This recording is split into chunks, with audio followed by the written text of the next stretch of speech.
Assalamualaikum warahmatullahi wabarakatuh. Bismillahirrahmanirrahim. Alhamdulillahi rabbil alamin. Wa afdalus salati wa atammu taslimi ala sayyidina Muhammadin wa ala alihi wa sahbihi ajma'in. Rabbi shrah li sadri wa yassir li amri wahlul 'uqdatam min lisani yafqahu qawli. Subhanaka la ilma lana illa ma 'allamtana innaka antal alimul hakim. Allahumma akhrijna min zulumatil wahmi wa akrimna binuril fahmi waftah alaina bima'rifatil ilmi wa sahhil akhlaqana bil hilm waj'alna mimman yastami'una al-qawla fayattabi'una ahsanah. Allahumma ati nufusana taqwaha wa zakkiha anta khairu man zakkaha anta waliyuha wa maulaha. Allahumma arinal haqqa haqqan warzuqna ittiba'ah wa arinal batila batilan warzuqna ijtinabah. Allahumma anfa'na bima 'allamtana wa 'allimna ma yanfa'una wa zidna ilma wa huda, amma ba'd. Alhamdulillah, muslimin muslimat, hadirin hadirat yang saya hormati, moga-moga kita semua dirahmati dan diberkati oleh Allah Subhanahu wa taala. Syukur terhadap Allah Subhanahu wa taala, pada hari ini insya-Allah kita menyambung pengajian kuliah Maghrib bulanan hari Isnin yang ke-3, anjuran Masjid Al-Ansar Taman Keramat. Masih lagi kita dengan kitab Nurul Huda, Cahaya Hidayah, yang disusun oleh guru saya Al-Fadil Ustaz Haji Adnan bin Haji Muhammad Saman hafizahullah ta'ala wa nafa'ana bihi wa bi'ulumihi fid daraini amin. Mensyarahkan kitab ayahanda beliau dan juga guru saya almarhum Tuan Guru Haji Muhammad Saman bin Haji Muhammad Khan rahimahullah wa nafa'ana bihi wa bi'ulumihi fid daraini amin. Kita sampai ke muka surat 91 tadi.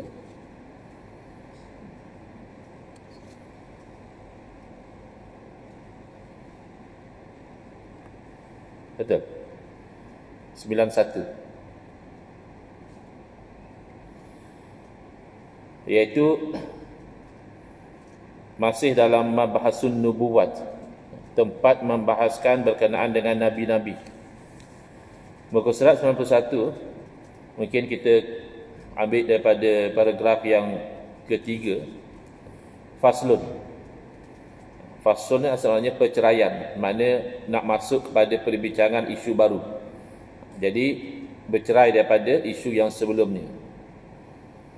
Faslun, permulaan Rasul itu ialah Nabi Adam alaihissalam, dan yang terakhir ialah Nabi kita Muhammad sallallahu alaihi wasallam, ibn Abdullah, ibn Abdul Muttalib, ibn Hashim, ibn Abdul Manaf, bersambung-sambung hingga terhenti silsilah keturunan baginda yang jelas dan muktamad kepada Adnan, daripada keturunan Nabi Ismail bin Ibrahim alaihima wa ala nabiyyina azkat tahiyyati wa afdalus salati wassalam.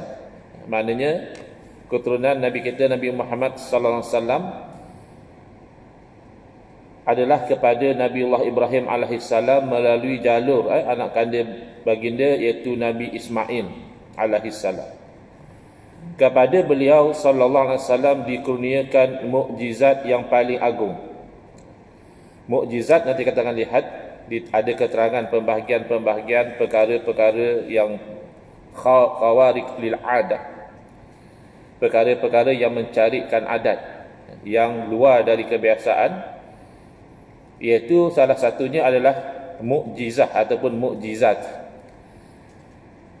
Daripada perkataan bahasa Arab ajaza yu'jizu, ya, kalau ajaza itu maknanya lemah.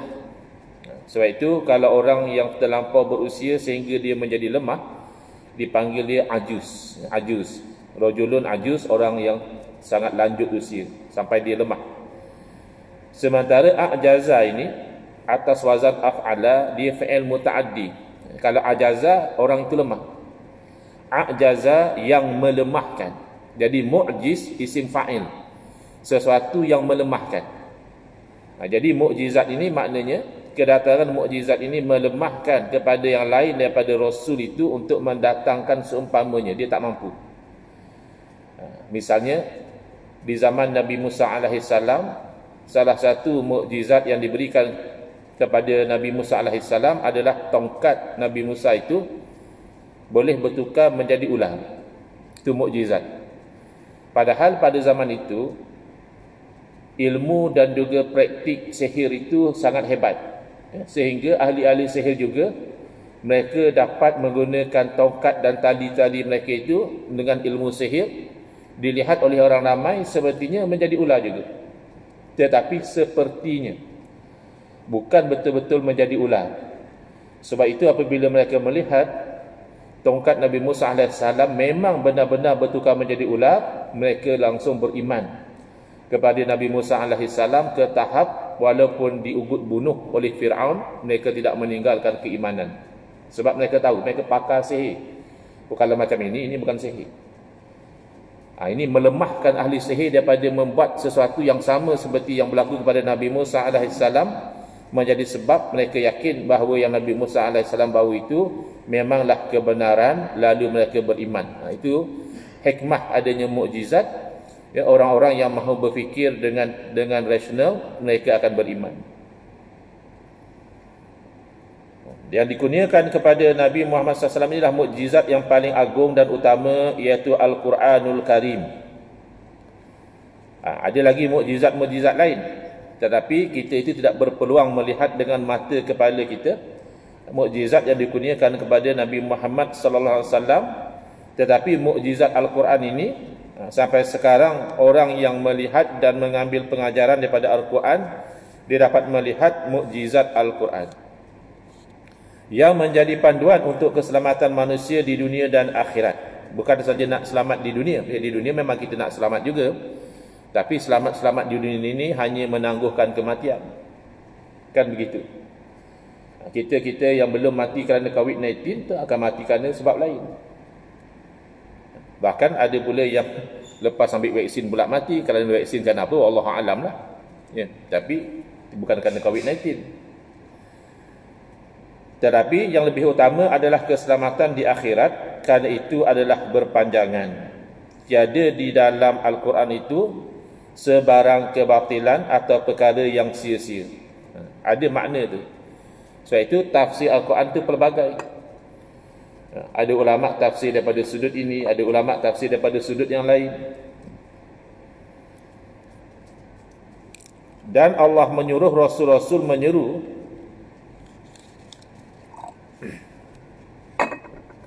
supaya manusia menyembah Allah Azza wa Jalla yang mencipta mereka. Ini seruan utama.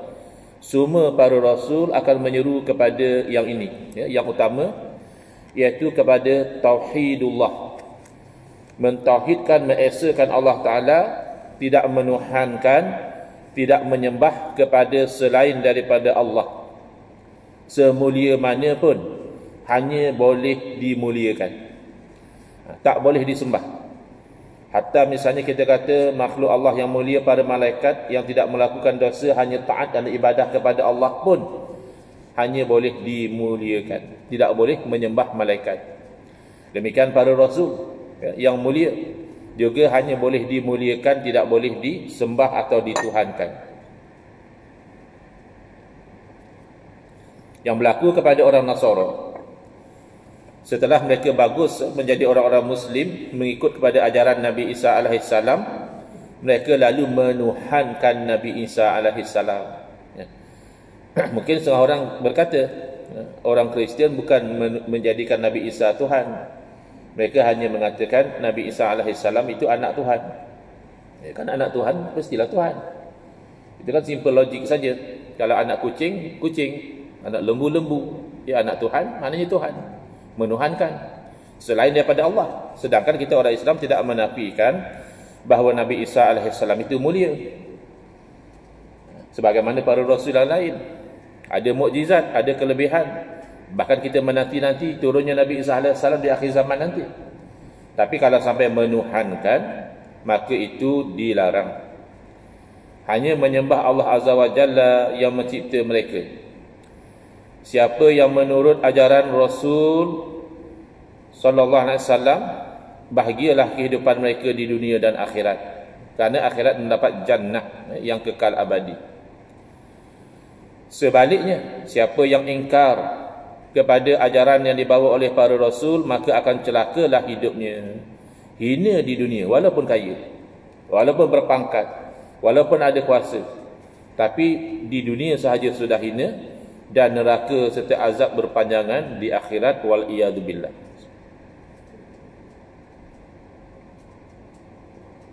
Soalan: apa sebab Allah Subhanahu wa taala menyuruh yang demikian itu bagi Rasul? Menyuruh apa? Menyuruh menyampaikan risalah lah. Menyuruh berdakwah kepada manusia ni. Kenapa? Ada jawapannya di dalam Al-Quran. Firman Allah Subhanahu wa taala, "Dzalika li'alla yakuna lin-nasi 'ala Allahi hujjatun ba'da rasul." Ya, demikian itu supaya, ataupun ba'da rasul. Kena cek balik, takut tersilap cetak. Ya, demikian itu makna perintah Allah Subhanahu wa taala kepada para rasul supaya menyampaikan dakwah tauhid ini, supaya nanti manusia tidak lagi boleh beralasan. Dari akhirat nanti kalau ditanya, kenapa kamu syirik kepada Allah, kenapa kamu tidak menyembah beribadah kepada Allah, maka dia kata, kami tak tahu pun, tak ada sebab apa pun, mana kami tahu. Kami hidup macam tu lah, makan, minum, ya, kahwin, beranak pinak. Kami tak tahu. Kami tak tahu tu lah yang nak dielakkan. Alasan kata kami tak tahu itu sudah terbatal dengan kebangkitan para rasul. Ya, demikian supaya jangan menjadi hujjah bagi manusia di hadapan Allah kelak di akhirat, sesudah mereka diberi penerangan oleh para rasul, sudah tersebar dakwah tauhid ini, maka mereka sudah tidak ada alasan untuk kekufuran yang mereka lakukan. Yakni tiada sebab atau alasan mereka mengatakan tidak tahu hukum halal atau haram dan sebagainya. Soalan: yang mana dikatakan rasul dan yang mana dikatakan nabi? Yakni apakah perbezaan? Ada orang sebut rasul, ada sebut nabi, kan? Ada orang kata bersabda Rasulullah sallallahu alaihi wasallam. Ada orang kata nabi pernah bersabda. Apa beza ni? Rasul, nabi ni sama ke, beza ke? Apa perbezaan? Jawapan: pertama, nabi-nabi dan rasul-rasul itu semuanya manusia yang sempurna akal. Itu pertama, ya. Orang yang tak cerdik, ya, yang tak cerdas, itu tak jadi rasul. Akal dia itu sempurna. Sebab itu boleh berhujah dengan orang musyrik, dengan orang kafir. Daripada lelaki, maknanya yang wanita tidak ada yang menjadi rasul. Kalau setakat jadi ketua pengarah JAKIM, ya mungkin. Kan ada wanita dilantik ketua pengarah JAKIM, ya mungkin. Tapi kalau dilantik jadi rasul, tidak. Karena syarat rasul lelaki. Lagi merdeka, yakni bukan hamba. Kerana hamba ini martabatnya itu walaupun masih manusia, tapi macam subhuman. Boleh dijual beli, boleh disewakan, harta dia jadi harta tuan dia, ya. Jadi tidak dilantik para rasul daripada kalangan hamba. Anak cucu Adam alaihissalam, bukan jin, bukan juga malaikat, manusia. Jadi orang-orang yang tak mau beriman kerana dia rasa pelik. Kata rasul makan macam kita juga, bagi pasar beli barang macam kita juga, rasul apa? Dan memang manusia. Bila manusia bersifat dengan sifat manusia, makan, minum, berkahwin, beranak pinak, sakit, letih, tidur. Tapi bukanlah yang sampai menjejaskan kemuliaan rasul, itu tidak berlaku. Seperti menipu, maksiat dan sebagainya, itu tidak berlaku kepada para rasul. Tapi basyariyah, kemanusiaan itu ada. Kerana memang anak cucu Adam alaihissalam lagi sejahtera daripada tabiat-tabiat liar, bersopan santun dan berpekerti mulia. Sebab itu para alim ulama sekemampuan mereka cuba meniru akhlak para rasul, walaupun tak sempurnalah. Sebab para ulama bukan nabi, bukan rasul, hanya kan warasatul anbiya, pewaris kepada para nabi dari segi ilmu. Jadi mereka nak juga kalau boleh waris dari segi akhlak para rasul. Bagaimana? Iaitu bersopan santun dan berpekerti mulia. Bersopan santun ni bukan berarti setiap masa tu lembut. Bahkan para rasul juga berperang. Para rasul juga ada mengangkat pedang. Ya. Nah, tapi maknanya tidak melakukan kekerasan atau kezaliman kecuali yang sesuai dengan syariat. Seperti menjatuhkan hukuman kepada orang yang bersalah, ya, atau berjihad fi sabilillah. Itu berlaku pada para rasul. Diwahyu kepada mereka itu segala hukum syarak, syariatul mutahharah, ya, syariat Allah yang suci, dan diperintahkan mereka beramal dengan wahyu tersebut. Jadi sama, ya. Daripada sudut itu sama je. Nabi, Rasul semuanya itu akal mereka itu sempurna. Mereka daripada kalangan lelaki, bukan hamba, daripada anak cucu Adam, tidak melakukan tabiat-tabiat yang liar, maksiat dan sebagainya, dan mendapat wahyu. Dan wahyu yang mereka dapat itu mereka kena beramal. Setakat itu sama saja. Rasul macam itu, Nabi juga begitu. Bezanya apa? Bezanya ialah Nabi-Nabi disuruh beramal untuk diri sendiri sahaja, sedangkan Rasul beramal untuk diri sendiri, dalam masa yang sama diperintahkan menyampaikan kepada umatnya. Itu beza. Dua-dua dapat wahyu dan dua-dua wajib beramal dengan apa yang diwahyukan. Nabi tidak diperintahkan menyampaikan. Rasul diperintahkan menyampaikan. Kalau begitu Rasul lebih. Oleh kerana Rasul lebih, maka setiap Rasul itu Nabi. Tapi tidak semesti setiap Nabi itu Rasul. Kesimpulannya, tidak semua Nabi-Nabi itu menjadi Rasul, tetapi semua Rasul-Rasul itu adalah Nabi alaihissalatu wassalam. Soalan: sebutkan sifat-sifat yang wajib pada hak segala Rasul alaihissalatu wassalam dan nyatakan lawannya serta diberikan dalil atasnya. Kalau sebelum ini sudah bertahun kita mengaji kitab ini, banyak fokus kepada sifat Allah yang wajib, yang mustahil, yang harus. Sekarang sudah pergi kepada sifat para Rasul. Jawapan: yang wajib pada hak mereka itu alaihissalatu wassalam iaitulah 4 sifat. Pertama, sidqun.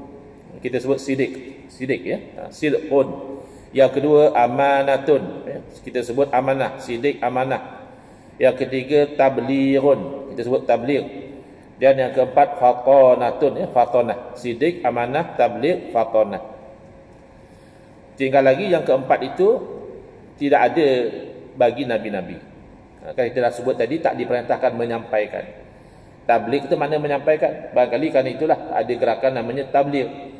Kerana mereka suka menyampaikan nasihat, dakwah, suruh orang datang masjid, suruh salat berjemaah, dan gerakan tabligh. Mungkin diambil daripada ciri-ciri itu ada elemen menyampaikan. Dan ini sifat yang wajib pada Rasul, tidak ada pada Nabi. Yang lain sama. Sidik, amanah, fatonah tu ada pada Rasul dan Nabi. Apa erti sidik dan apa maknanya? Sidik ataupun sidqun ertinya benar. Segala Rasul dan Nabi. Itu terjemahannya. Sidqun maknanya benar. Maknanya iaitu berbetulan antara khabar yang dibawanya dengan perkara yang berlaku. Maknanya apa yang para Rasul cakap, itulah realitinya. Apa yang kita cakap belum tentu. Kata lagi apa yang orang politik cakap kadang memang ada degree lain. Ke sini yang dicakap, ke sana yang sebenarnya berlaku. Itu tidak ada sidik. Boleh ke macam itu pada Nabi? Nabi cakap lain, realitinya lain? Tak mungkin. Wajib apa yang Nabi kata itu, itulah realitinya.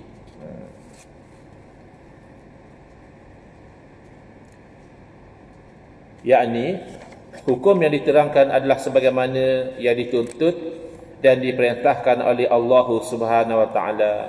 Benar dakwaan mereka itu sebagai rasul. Itu yang pertama. Bila mereka mendakwa kami adalah rasul, saya adalah rasul utusan Allah, itu benar.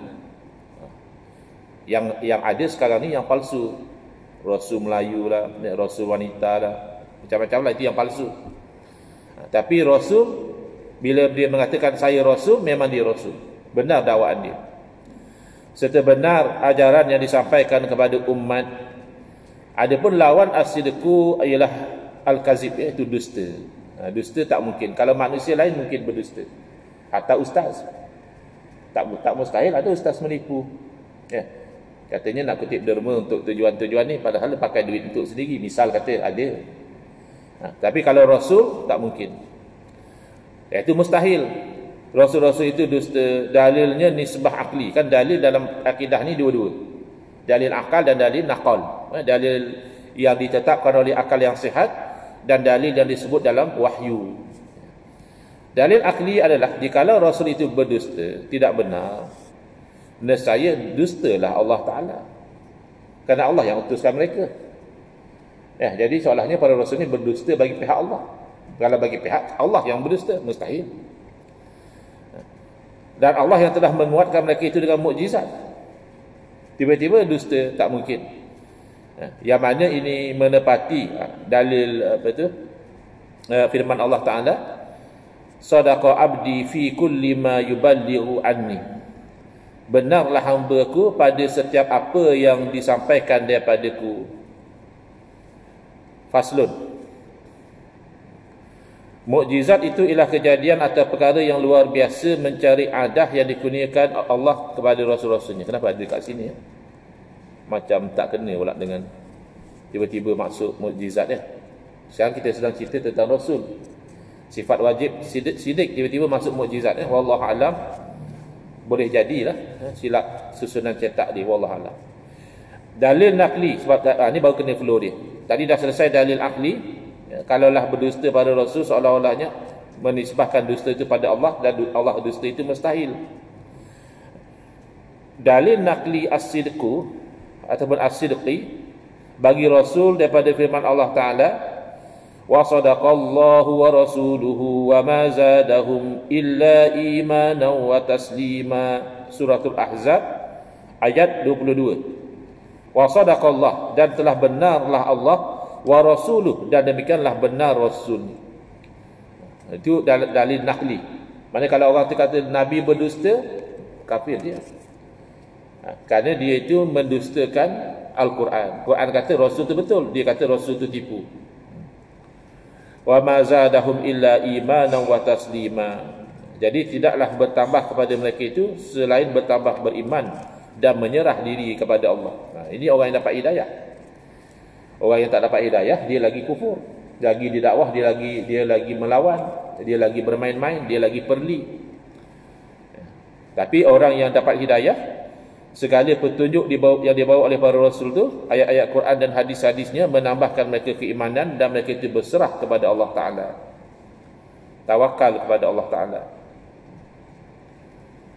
Jadi apabila Nabi SAW bersabda misalnya la adwa, tidak ada jangkitan, maka kita orang yang beriman, kita kena faham, kita pakai mask, kita social distancing, kita sanitize tangan dan tempat, itu semua tidak akan mengelakkan kita dari jangkitan. Hanya usaha ikhtiar saja. Kerana kita diletak pada posisi berusaha dan berikhtiar, maka kita usaha ikhtiar. Tapi yang menyelamatkan kita daripada jangkitan adalah Allah. Bahkan la adwa asalnya makna tidak ada jangkitan. Yang ada hanya cause and effect, ya? Sebab dan musabab yang pada hakikatnya tidak mendatangkan kesan. Jadi kena tenang. Itu maksudnya. Itu kaitan akidah dengan tindakan kita. Usaha-usaha, tapi kita tenang bahawa tidak akan kena pada kita sesuatu kecuali Allah dah tulis pada kita. Itu yang kadang jaga, bukan main dengan mask, dengan social distancing, kejap-kejap sanitize, tahu-tahu COVID-19 juga. Yang hamba Allah tu mask jarang-jarang pakai, sanitize tangan apa tak lagi, social distancing pun tak jaga, tak pernah positif pun. Tanya apa betul kamu amalkan, jawab dia tak pernah test. Kalau tak pernah test memang tak positif lah. Alam boleh amal tak tu fatwa macam itu. Baik. Soalan, apa erti amanah dan apa maknanya? Jawapan, amanah artinya kepercayaan segala rasul. Amin ya. Asalnya aminah tu aman. Amin orang yang boleh dipercayai. Sebab tu Nabi kita, Nabi Muhammad SAW, belum daripada baginda jadi rasul pun masyarakat gelar baginda Al-Amin, the trusted person. Orang ni kalau bercakap memang tak payah ragu-ragu, memang boleh dipercayai. Kalau beri amanah dia tidak akan khianat ya. Ada kepercayaan, trusted. Maknanya iaitu memelihara oleh Allah Subhanahu Wa Taala zahir dan batin mereka itu daripada melakukan segala tegahannya. Sebab itu saya tu keberatan mana-mana parti pun pakai nama amanah tu. Bukan sebab saya anti parti tu. Parti lain pun kalau nak ambil nama tu saya rasa macam tak kena pula. Sebab level amanah ni tinggi, zahir batin tu terjaga. Kita bukan orang politik pun kita tak terjaga zahir batin kita. Zahir kita kadang nampak cantik, batin kita rosak. Mulut kita manis, hati kita dengki misalnya. Itu tak amanah. Jadi level tu tinggi sangatlah kalau kita nak letak pada level politik ni kan macam-macam. Ya, ada begini, ada begitu. Bagi saya lah pendapat peribadi, jangan terasa hati pula kalau ada yang menyokong parti tu. Parti mana pun lah. Ambil daripada parti tu letak atas nama parti lain pun saya tak setuju. Sebab level tu tinggi. Tengok balik ya, apa takrif dia. Iaitu memelihara Allah Subhanahu Wa Taala zahir dan batin mereka itu daripada melakukan segala tegahannya. Itu macam mana kita nak letak daripada diri kita ni amanah tu tak sampai level kita. Dan lawan kepercayaan itu adalah khianat, iaitu mustahil Rasul-Rasul itu khianat. Adapun dalil akli bagi yang demikian itu ialah jikalau khianat Rasul itu dengan mengerjakan yang haram atau makruh, nescaya bertukarlah tegahan itu jadi taat. Sebab kita diperintah ikut Rasul. Rasul buat benda maksiat, maka kita kena ikut lah. Buat maksiat juga tak mungkin. Mustahil.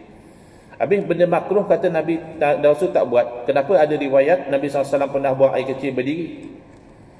Bukankah buang air kecil berdiri itu makruh? Ya, makruh itu hukum asal. Tetapi Nabi SAW buang air kecil berdiri, pertama bayanil jawaz, nak menerangkan boleh, tak haram. Menerangkan hukum tu atas Nabi wajib, bukannya makruh.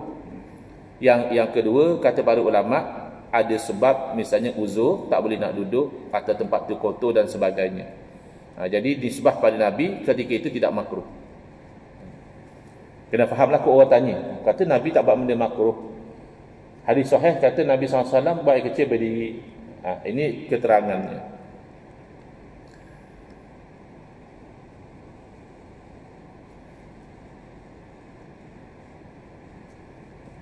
Jadi kita itu disuruh oleh Allah mengikut mereka itu pada segala perbuatan dan perkataan, yakni melakukan taat serta meninggalkan haram.